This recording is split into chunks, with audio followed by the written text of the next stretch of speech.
here as we go to the match between our two players.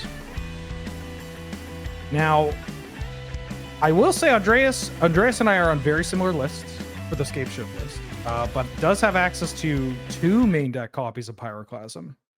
One of which is in hand. Is this what are we hoping for? Because I mean, Martin's game plan is pretty straightforward.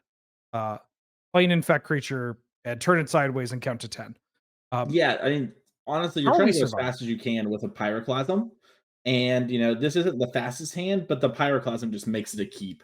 You just it's your only form of real interaction in the deck this week, and it can, clean up multiple things too, so, like, maybe the Noble Hierarch, which, sometimes does a great job of being your mana source, and a pulp spell, that one's gonna get cleaned up as well, so I think that this is sort of the hand you have to keep, even though you would love to have some way to accelerate the mana, but winning the dice roll is also huge here. Yeah, winning the dice roll, big game here. Like you said, I don't even know if Andreas is necessarily in a position where we can like hold the Pyroclasm to try and get a twofer. Mhm. We you just want to survive. But very funny enough, Martin's hand. We know there's a mutagenic growth in there. Pretty good at helping cards like Blighted Agent fade the 2 damage from Pyroclasm. Exactly, yeah. And we're seeing our Boiler Grazer off the top here. This one, sometimes lines up really well against Infect. If they have like Ink Moth or Blighted Agent, sorry, non-Blighted Agent, you're able to block. But we know that the Blighted Agent's in hand for Martin, and Andre sort of feels pressured to just go for it. So we already have 4 mana into play on turn 2 here. Ooh, it is a bit of a race here. Certainly Mhm. for game 1. As we have a hedge maze found, the surveil land found off that fetch land there. Puts a land to the bin, draws another land. Classic. Tale as old as time. Yep. And I think Now, Martin's really figuring out, do I want to play this Ink Moth? Do I want to like fetch? Like how much closer am I to become a mincing if I do fetch? Like does he have his like few pieces of interaction? How am I supposed to play it from here? And just taking a second because he knows once he gets it down, his game plan from there is pretty simple. It's really mhm. just a matter of the micro decisions to make sure we don't fumble what is a great matchup. Right. When you're in a spot like this where you're so heavily favored, you kind of just have to figure out, like, okay, well, how do I lose? Mhm. Right. It's not so much how am I going to win. Your game plan's pretty straightforward here, but how does this go wrong? And Martin decides to fill up the graveyard more with another fetch land and pops the Blighted Agent. Pyroclasm coming down, and that mutagenic growth. Ooh, you love to see it. I mean, you hate to see it, but you love to see it.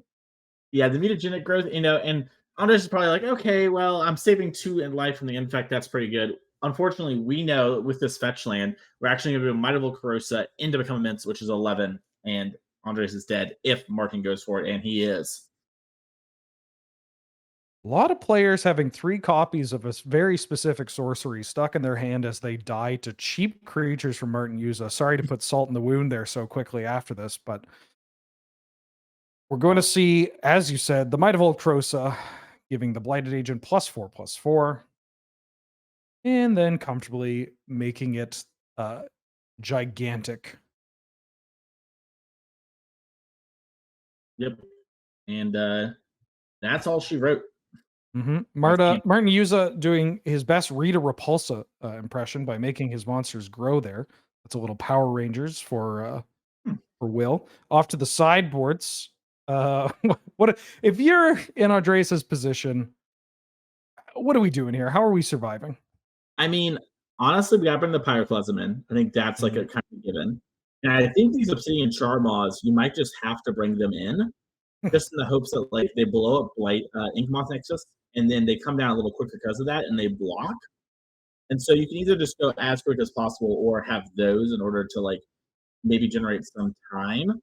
Not exactly sure what you would even cut. Like these new versions of Scapeshift typically don't like the Pyroclasm cards are kind of like the flex slots you would normally trim for that. So we're seeing maybe Wish leave the deck, um, and sort of just main decking all of our copies of Scapeshift. But meanwhile, Martin is just actually putting in a bunch of cards that are really good.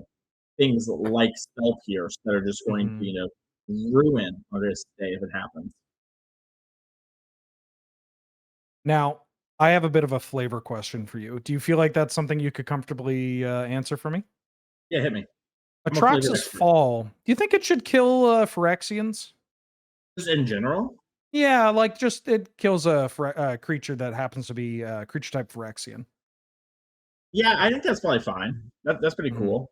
I wish it just said kill creature type. I wish it said kill the Traxa, like cards with the Traxa in the name. Mm.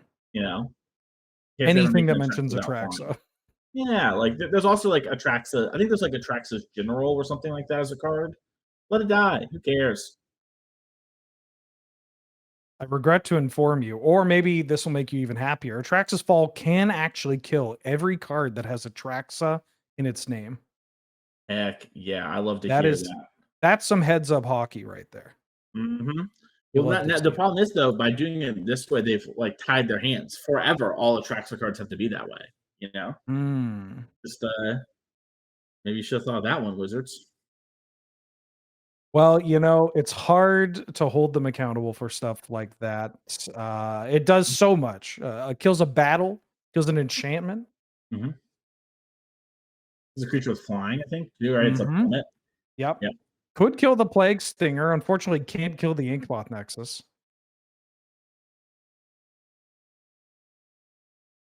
Atraxa is dead for now. Mecha Link for now. That's true.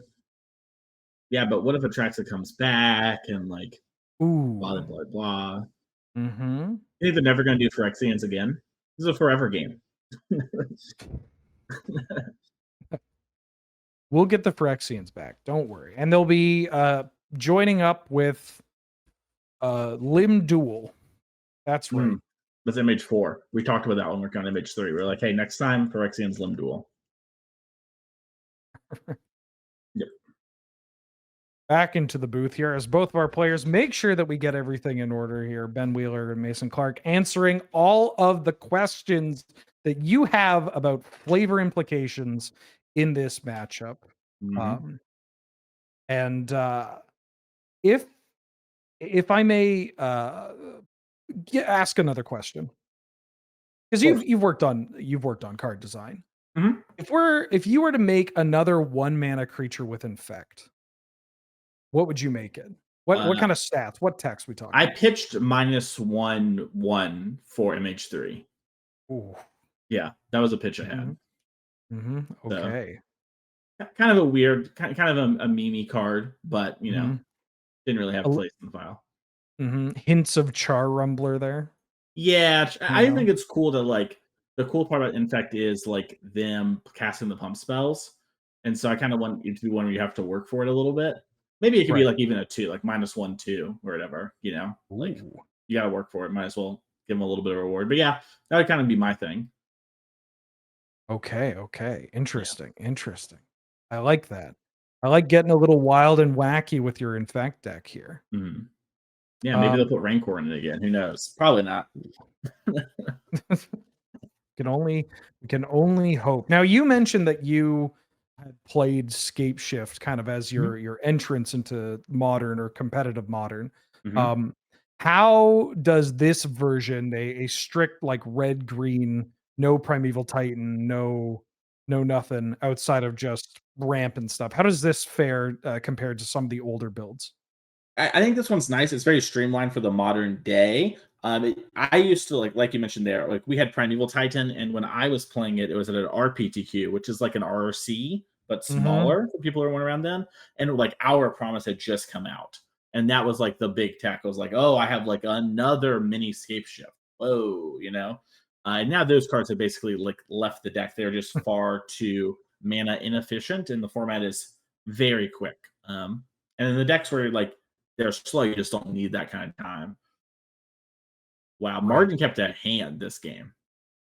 This is one of the hands of all time. Just begging to get pyroclasmed. Uh, and it does look like Andreas actually brought in the Atrax's Fall. Yeah, and I mean, Martin has the Blight's Scourge in the Blight Singer in hand, excuse me. So we're going to be able to get it, which is pretty good. And Martin's That's just on all lands. yeah. All land here, the mutagenic growth not able to protect the Plague Stinger from Atrax's Fall here. There's do you play out the second noble hierarch here if you're Martin? It's tough. Normally, I think I would if I had a bunch of spells in my hand, but given that the fact that we're just like basically out of stuff, I think it's fine to wait because you can very easily deploy this on the next turn and you don't need the mana for anything. So it gives you a very, very small hedge against Pyroclasm, which Andres would definitely just fire off, if he had here. Now, the fact we're playing the One Ring for the turn might mean Martin will be like, oh, maybe he's holding it. But still, like with your hand being all lands, it's going to be so easy to play every card. It just doesn't really matter. No reason to expose it. Mhm. The One Ring does hit the table, giving Andreas protection from everything, including damage that would be dealt in the form of poison counters, drawing a copy of Farseek here, and Martin has drawn a scale up. That's a very good card at converting little damage to a lot of damage here.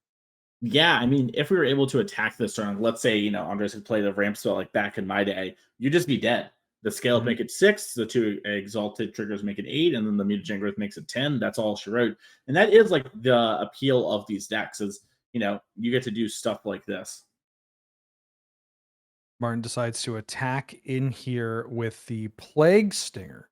Hovering over the mutagenic growth, Yeah, it looks just like checking to Martin. make sure Magic Online is working. Well, he's playing around the new Duskborn card split up. He doesn't want to have tapped Mm, and untapped creatures. He's just trying to, heads up Martin. That's why he's Hall of Fame. that's that Hall of Fame difference. Hmm. Tapping the One Ring here, drawing an incredibly vascular Dryad as well as a Flare of Cultivation here. And I think that's game if he goes for it. I could be mistaken, but you play the Dryad. Oh, the Flare land doesn't come in untapped. Excuse me. My mistake. No worries. We Maybe it did at one point in its life. Maybe that's why I thought that. Who knows? see attacking with your creature into an opponent that has protection from everything. It just throws not only your opponent off, but also the commentators. It's true. It's We're so true. just thrown into a tizzy. Don't know exactly what's going on here. Andreas, I imagine going through trying to see the very line that you were talking about, see if we can close out the game because it is, you know, kind of you start sweating against Infect as they start Mhm. putting cards in their hand. Doesn't matter if they're not taking game actions, they're about to take a heck of a lot of game actions. So Yeah, your I mean, time I is think precious.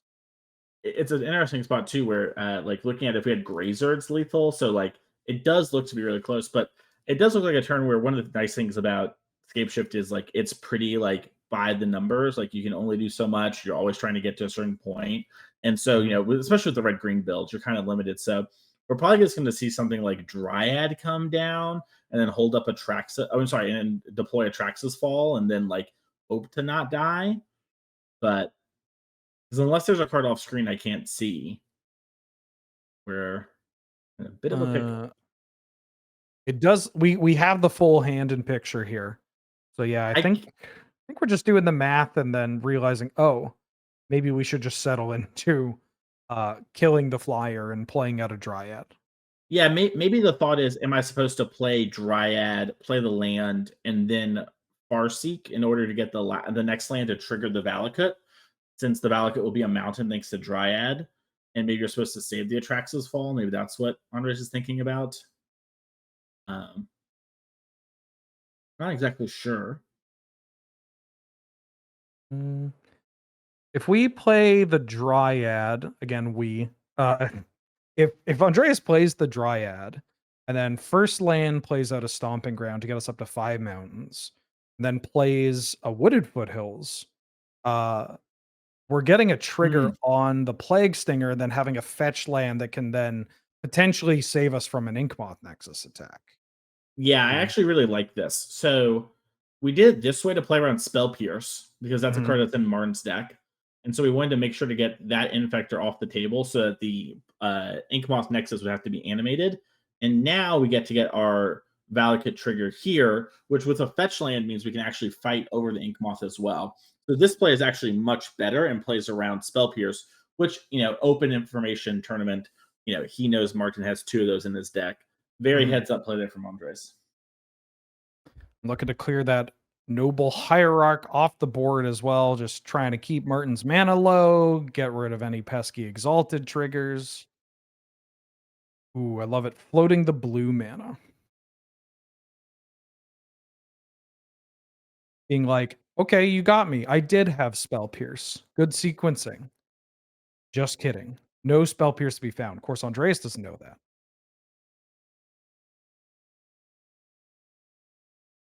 Now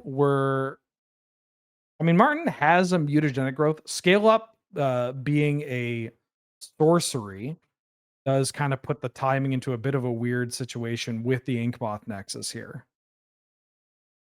So I guess we're looking to get potentially another mutagenic growth would be spicy, but we're looking at a Vines of Vastwood. Ooh. Yeah. And an interesting one. I don't know if Martin can kill through the fetch land because we have to spend a mana on the Ink Moth to activate it. I guess yeah, I guess you just have to bend because it's just not enough, right? Mm-hmm. Tough. Yeah, you are kind of locked into the mutagenic growths. I mean, I guess you could hope Andres doesn't have a Scapeshift in hand and, or a lot of ways to ramp so that you don't die, but it's very unlikely that, like, I guess maybe he can assume somehow the wishes went out, but like, you could also argue maybe wish is supposed to stay in some numbers because you can also wish for some of the sideboardy cards. So Right. it's a really tough spot, very complicated. We're just deciding whether or not we bin the Vines of Vastwood. It does not kill if we keep the vines. And if you're in Martin's position, your opponent is going to be untapping and drawing 4 cards on their next turn. Are you going to be operating under the assumption that they will have Scapeshift, or if not Scapeshift, just a whole whack of lands to try and kill you, and that you Yeah, just got to go for it? Yeah, I think you're right. Like, I think it's a spot where, especially with the One Ring, it's just like, what cards does he have where I don't die? Like every land Mm. drop does 3 damage, so he just needs to put 6 lands into play, and all the fetch lands, like we're seeing now, turn into these bolts that allow us to actually fight over, the actual infect creature. So Martin is just, I think, kind of like you see there from Many the Vines, kind of softly forced, you could say, into going Mm. for the kill as soon as possible here because he can't build up. And against other decks, you can sometimes like build up, when they're a combo deck because they don't have interaction. But we've hit the stage of the game where you actually do have some amount of back and forth. Martin did draw another pump spell in the form of Mightvolt Crosa here. And that does look like if we are on the plane of animating our Inkmoth Nexus, firing off a scale up, which gets responded to by a Valakut trigger off that Wooded Foothills, we can just make our minions grow, throw off this Mightvolt Crosa and a mutagenic growth, and crunch in for an absolute brick load. Yeah, I think it's still 6 though, because I think scale up is worded really funnily.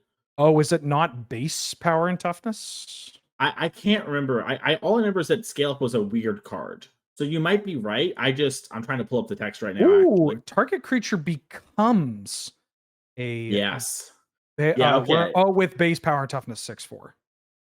So I don't know how that interacts here with mutagenic growth, or I'm sorry, with Mightable Corrosa. I mean, I guess mutagenic growth as well. But I'd be very interested to see sort of how this goes. This would be one of those spots where if I was Martin, I'd be like, Judge, I got a question away from the table. Right. So have you read Scale Up? So setting base power and toughness is not going to change with the +X from any of these pump spells. Okay. They are applied on different layers, I believe. Granted, I have not been a judge for quite some time. Mhm. All right. So honestly, I wonder if Martin's having the same question we are, where that's why he's Mhm. not. Because I mean, from Martin's perspective, like we talked about, you are kind of forced. There's no like real 1 mana way to interact. So it might just be Martin doing a little, pocket judge there and like, Mhm. asking on Google, like, hey, does this work? Who among us hasn't furiously Googled how Mhm. do layers work? Yep. And And we're gonna see Martin, that fetch. there it is.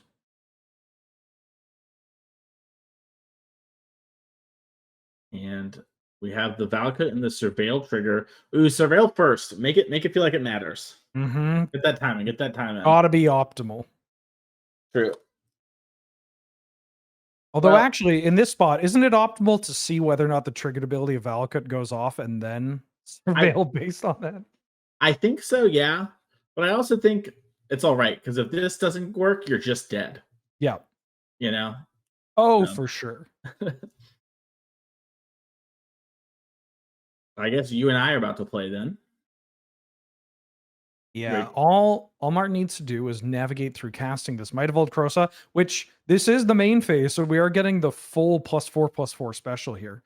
The Mhm. Valakut trigger deals 3 damage, but it's not enough. Scale up sets the base stats to 6/4, so 6 plus 4, that's a 10. Yep, and that's a card where Grazer would have been great, and that's gonna do it. So congratulations to Martin.